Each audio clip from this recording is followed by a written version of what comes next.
Harpic খেয়ে মৃত্যু হলো এক মহিলার। ঘটনাটি ঘটেছে গত শনিবার মুর্শিদাবাদের বহরমপুর থানার বানজেটিয়ায়। জানা যায়, শেফালি মানি নামে ওই মহিলা সে অসুস্থ ছিলেন।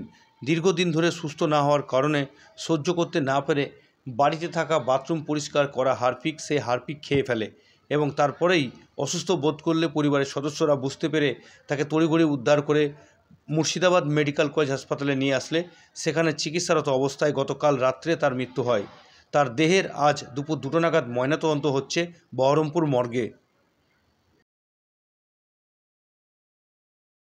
কি হয়েছিল? এনার অসুস্থ ছিল দিয়ে তারপর যে ওই জায়গায় থলি নিচে আমি অপারেশন করা হয়েছিল আগে, সেটা দীর্ঘদিন ছিল, সেই 71 সালে অপারেশন করা। সেটা ভারী, অতিরিক্ত ভারী, পায়খানা বাথরুম করা খুব অসুবিধা। তার একটা জ্বালা ছিল, ভিতরে একটু জ্বালা যন্ত্রণা করতো, বলতো না, খুব অসুবিধা হতো। তার বিগাড়ে কি খেয়েছিল? তার ডাক্তার যেটা অনুমান করছে হারপিক, সেই হারপিক মানে বাথরুমের পরিষ্কার করা। কবে খেয়েছিল? শনিবার রাত।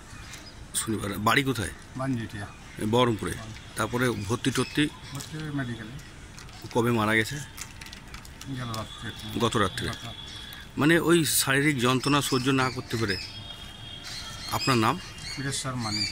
ওনার নাম? শেফালি মানি। শেফালি মানি।